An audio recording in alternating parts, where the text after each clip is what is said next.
The clock on the library wall ticked in the heavy silence. Afternoon sunlight filtered through the tall arched windows, spreading golden beams across the rows of shelves stacked with books that smelled of dust, ink, and history. The air was thick, almost unmoving, carrying the warmth of a September sun that had overstayed its welcome. Miss Eleanor Hartley, the librarian, stood behind the front desk, adjusting her spectacles as she glanced around the quiet hall. Her world was books, order, and silence. She was a woman of discipline. Mid-30s, her brown hair always pinned neatly into a bun, her cardigans buttoned all the way up, her skirts modest and practical. She had devoted her life to this library, the oldest in town, built of stone and oak, its corridors echoing the wisdom of centuries. People often described her as reserved, almost mysterious. Few truly knew her, though she greeted each visitor with polite warmth. She carried an air of serenity that made her seem untouchable, a figure woven from the very pages she so carefully tended. That day, however, something unusual happened. The air was stifling. A sudden heat wave had rolled into town, pressing down like a blanket. The library had no modern air conditioning, only tall windows that refused to open more than a crack. Eleanor felt beads of sweat forming along her hairline, trickling down her temple. With a sigh, she reached for the top button of her cardigan, unfastened it, then another, until the soft wool opened slightly at her chest. "It's too hot in here," she whispered to herself, though her voice carried across the near-empty hall. A sound broke the silence, the scrape of a chair. She looked up and realized she was not alone. At a wooden table near the window sat a young man, perhaps in his late 20s. He had a notebook open in front of him, a fountain pen resting in his hand. His gaze had lifted from the pages, caught by her movement. His eyes, deep green, attentive, met hers.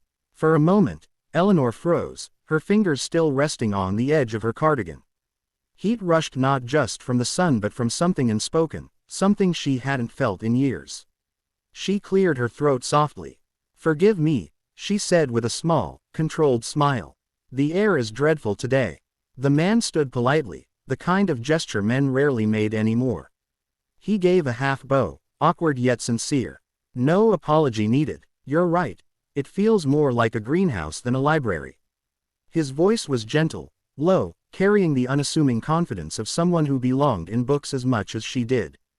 "Are you a student?" Eleanor asked, partly to fill the silence, partly to steady herself. "Not exactly," he replied, moving closer to the desk. "My name is Thomas Hale. I'm a writer, or at least I'm trying to be one. I came here to find quiet, and maybe inspiration." Eleanor raised an eyebrow. "A writer?" "Yes," he said, with a faint, almost self-deprecating smile. "Though my publisher might argue otherwise." Her lips curved into the smallest of smiles. "And what is it you write, Mr. Hale?" "Stories," he said simply. "Stories about people who are forgotten. People like librarians, for example." Eleanor felt the words touch her deeper than she expected. Forgotten? Yes, that was often how she felt, as if life had passed her by while she kept to the safe order of catalogs and archives. "I see," she said quietly, though her heart had stirred. "And do you find what you seek here?" Thomas looked around the great hall, then back at her. "I think I just did." The air seemed to thicken, not with heat this time, but with possibility. The days that followed changed Eleanor's routine in ways she had never anticipated. Thomas began to come every afternoon. He would settle at the same table by the window, notebooks stacked, pen ready, and spend hours in silence, broken only by the sound of pages turning or his occasional question about a reference book. Eleanor found herself waiting for those moments. She caught herself glancing up from her desk when the door creaked open, her heart lifting in the smallest, most dangerous way. She told herself it was curiosity, professional courtesy. But deep down she knew, she was drawn to him. He was different from the others who passed through. He carried no arrogance, no hurry. He listened when she spoke, not just to her words but to the silences between them. One afternoon, as the heat lingered stubbornly, he approached the desk once more. "Miss Hartley," he began, "would it be terribly improper if I asked you something, not about books?" She tilted her head. "That depends on the question." He hesitated, as though choosing carefully. "Do you ever feel that life has hidden you away? That the world doesn't quite see you, even when you're right here. Eleanor's breath caught. She searched his eyes and found no judgment, only sincerity. Her voice softened. Every day. Thomas nodded slowly, as though he understood. That's exactly what I'm writing about. Invisible lives. And I was wondering if you'd let me write about you. The room seemed to still. Eleanor felt exposed, vulnerable, as though he had peeled back the layers she had spent years carefully buttoning up. I'm not interesting enough to be in a story, she said with a nervous laugh.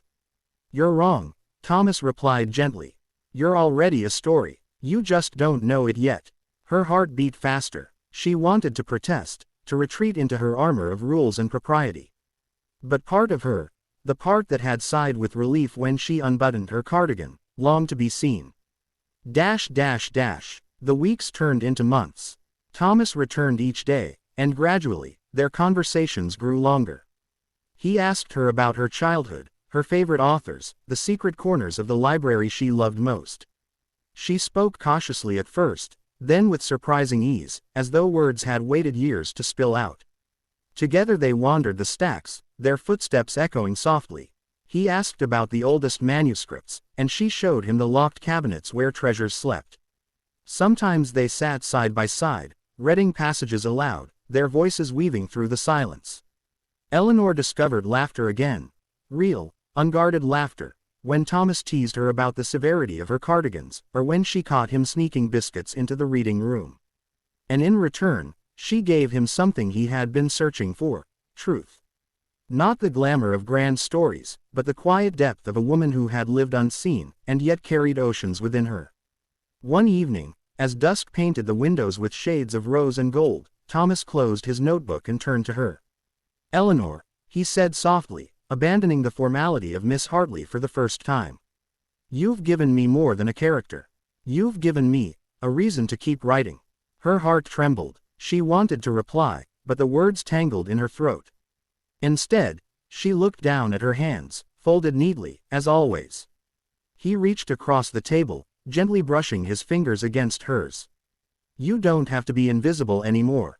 That night, Eleanor lay awake in her small, tidy apartment above the bakery. The words echoed inside her. You don't have to be invisible anymore. She thought of the years she had hidden behind order and rules, convincing herself she was content. She thought of the cardigan she always kept buttoned, as though modesty could protect her from loneliness. And she thought of Thomas, his voice, his eyes, his kindness. For the first time in years, she dreamed not of books, but of possibility. Winter arrived, and with it, the first snow. The library grew colder, drafts slipping through the stone walls. Eleanor wore her thickest cardigan, buttoned to her chin, but she no longer felt invisible. She carried warmth within her now, the kind that no season could extinguish. Thomas's book neared completion. He read passages to her, words inspired by their conversations, by the silence they had shared. It was not her exact story. He had honored her privacy, but she recognized herself in the quiet strength of his heroine, in the way she learned to be seen. One evening, after the lamps were lit and the library stood empty, Thomas approached her with a different look in his eyes. Eleanor, he said, voice trembling slightly, when I first came here, I was searching for inspiration. But I found something greater. I found you, and if you'll let me, I'd like to keep finding you, every day. The air seemed to still once more, just as it had that first afternoon. Eleanor felt the weight of years pressing and lifting all at once.